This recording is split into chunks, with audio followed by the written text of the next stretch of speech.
Hello and welcome back to episode number 21 of the End Zone Boys podcast. Today we'll be talking about the Giannis and Antetokounmpo trade that went down last night between the Bucks and the Heat. Donnie, how are we doing?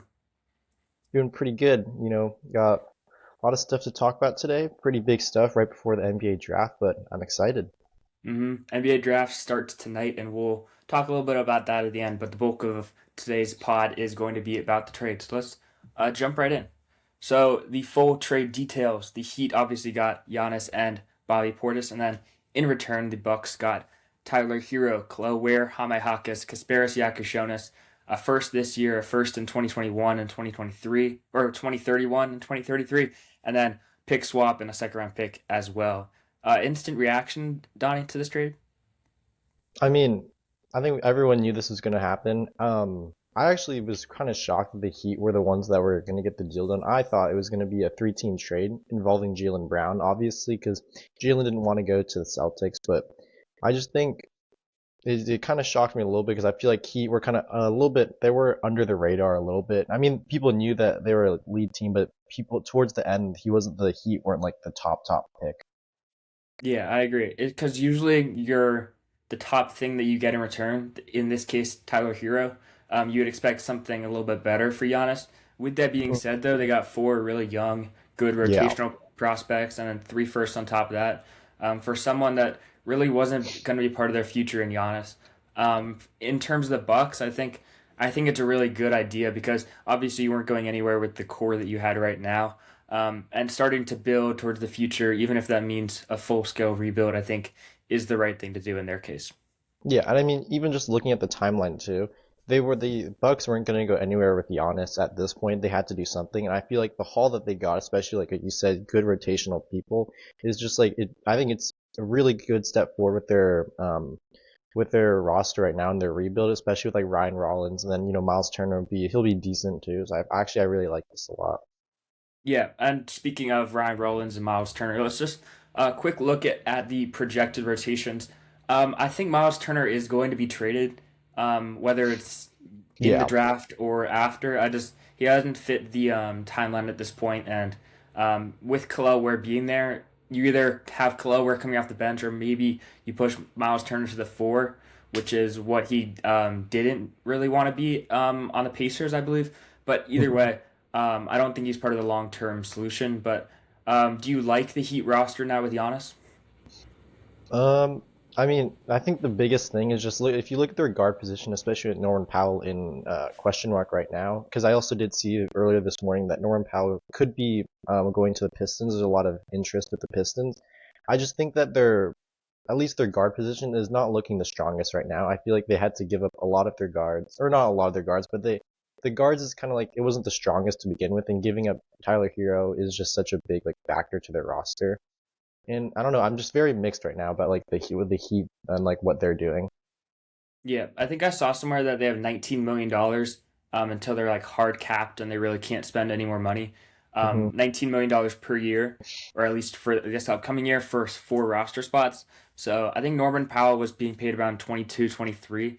I don't. He would really have to take a big pay cut down to about the mid level exception, about $15 million a year, if the Heat were to bring him back. If hypothetically they don't bring him back, like I don't. I guess you're starting Wiggins at the two, and you're starting Yeah, uh, Giannis at the three, or maybe Nikola Jovic at the three. But either way, I think depth is the big problem here. yeah, You kind of see that bench, and I think something that's big for me is like the past teams that have won the NBA Finals, they have some of the best depth in the league. You saw with the Knicks this past year. They don't really win the NBA Finals if they don't have that bench unit that played really well, or just the depth in the starting lineup, one through five. So I think that's yeah, going to be the big problem. But Eric Spoelstra and that front office, they can still make moves to be competitive next year. yeah. I mean, I'm not too familiar with the Heat draft pick. Obviously, I know they gave up their first rounder this year, but I don't know. Do you know if they have any other first rounds for They or have, any picks I think tonight? they have 41st overall pick, but no more first rounders. Yeah, so I mean, they could get a guard, but I mean, obviously, he's not going to make a big impact now. They'll probably be like looking more to develop, unless he's like a superstar. But I guess we'll have to see. Yeah, I mean, the good thing is with this second round, it's basically entirely college seniors or Hmm. younger international guys. So I guess if you do want that plug and play guy off the bench, somewhere in that eighth to 10th man off the bench, there are those guys. There's Emmanuel Sharp. There's Jacoby Gillespie could be a big fit. He is another smaller guard, but he's kind of the opposite of what Davion Mitchell provides. Not a lot of Davion's a mainly defensive guard, but Yeah. Jacoby could be primarily offense and could turn into a really good piece down the road, even despite his age. But someone like that with offensive potential, where there's potential that they could slide into the starting lineup down the road. You could see in the second round, I guess. Yep. On the Buck side, obviously you're in a full scale rebuild, but I do like the vision. You kind of have I don't the veteran presence isn't great. I guess your veterans are Miles Turner and Kyle Kuzma. Not Yeah. really what you want. But they have building blocks down the road, I guess. For sure. Let's go into our grades. Obviously, Essie isn't here. I'll start off here. I'm not a big fan of this for the Heat. I understand wanting to get your superstar, but we talked about it before. Just gutting that depth. I don't think it turns you into a top 3 or 5 team into the East. Still think you're in that 5 to 7 range. I guess. I don't think you're a play-in team anymore. I think you're better than that, but it doesn't turn you into NBA Finals contenders, especially what we've seen the past few years. And then for the Bucks, I think really it's not an A for me, because I think you should have traded him last year where you could have gotten more. But It's with that true. being said, it's a better return than what the Celtics were offering still. Yeah. I mean, the reason I only gave it an A is because I thought the Bucks were going to get like I thought they were not going to get as much assets. I mean, looking at it now, they have got so many more assets than I expected, and then they have two first rounders like this like tonight, right? They have Yeah, it's there is it 13 and 14? 10 and 13, so 10th, two okay, yeah, lottery so guys. yeah, exactly. So you can get two like pretty decent lagers. I think that the rebuild's heading in the right direction. Give them maybe maybe 3, 4 years, they could be looking pretty good, especially with like as their lottery picks develop. I could see Tyler Hero, he can develop a little bit more. Hawkes and Khalil Ware, they can obviously develop more. I think that the Bucks, honestly, I think they're heading in the really good direction. I think they're like one of my like maybe potential sleeper teams for this upcoming season. If you were the Bucks, would you consider trading Tyler Hero for even more assets, or would you hold on to him due to the Milwaukee ties or just future?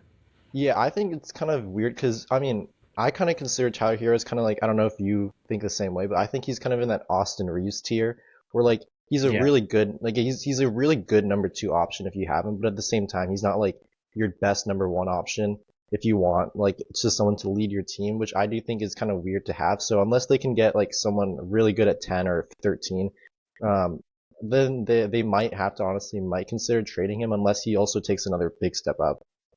Yeah, and I think with your now 2 lottery picks, I think you can focus more on high potential guys. I'm not a big Nate Ament guy.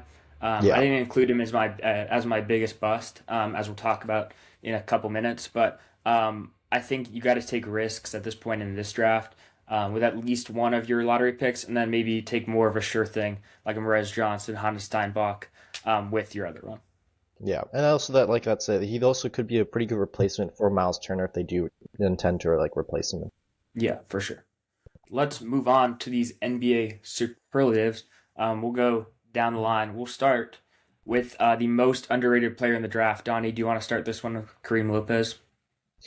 I mean, I just think, I mean, I've seen a few videos on him. I think he's going to be pretty good. I mean, I feel like he's not getting a lot of talk as like he should be. I've been also watching a few videos on him. I just think he looks pretty good.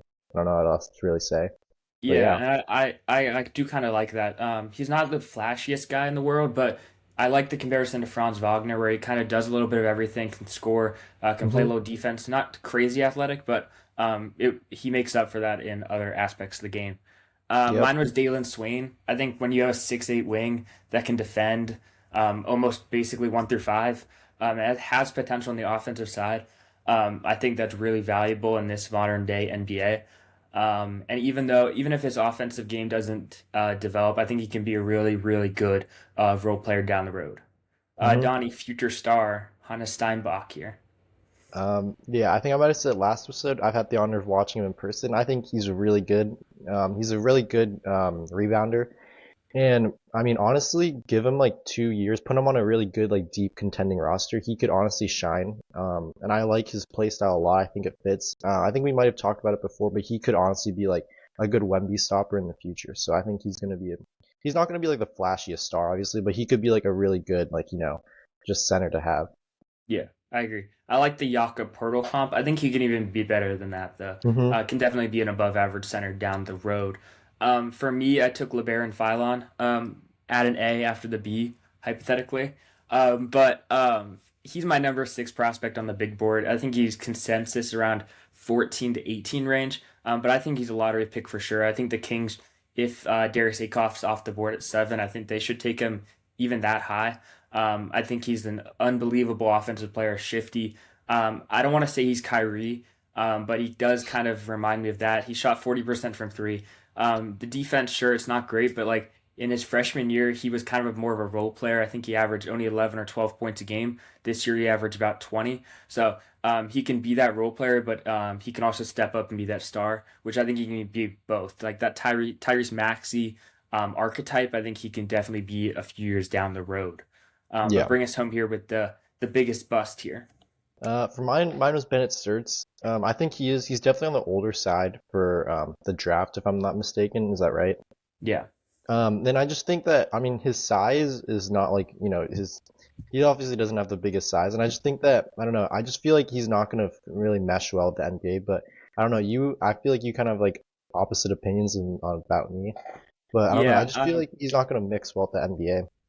yeah. I just think he's a really good role player. He's obviously not going to be a star, Yeah, for per sure. se, but I think if he goes to somewhere like the Pistons or the Grizzlies or even like the Raptors, he can be like that sixth man, like in that rotation off the bench. Hmm.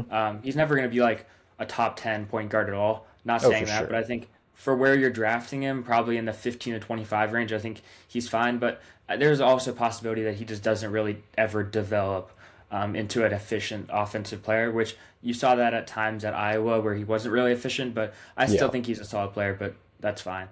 For me, I went Mikal Brown, who's probably going to go to the Nets or the Clippers at 5 or 6. Um, I just don't think that he's ever going to develop into a really good player. Obviously, back injuries in college, don't really like to see that at a young age. And then, with that being said, really inefficient at times. He was really inconsistent. And I think with someone like a Darius Acuff or LeBaron Philon, you saw more consistency. And even like a Keaton Wagler, I just think Mikal Brown is never going to be that efficient of an offensive player at the next level. And his defensive play isn't going to be enough to compensate for that lack of offense. Hmm. Well, that's all we got today. A shorter episode, obviously, Yeah. but we'll have more NBA stuff coming your way in the coming weeks. Donnie, any last words about the NBA draft? The Suns? Suns, you're not going to be seeing much of them day one, I'll tell you that. But the Colin Gillespie extension, maybe we'll talk about that That is in our true. draft grades. Huge extension. Got paid, but I think it's a Hmm. good signing for them. Well, that'll do it for the End Zone Boys episode number 21. Hopefully, Hmm. NBA draft grades this upcoming weekend, possibly. We'll But see. if you haven't already, follow us on TikTok, Instagram, everything else, and we will see you again soon. See ya.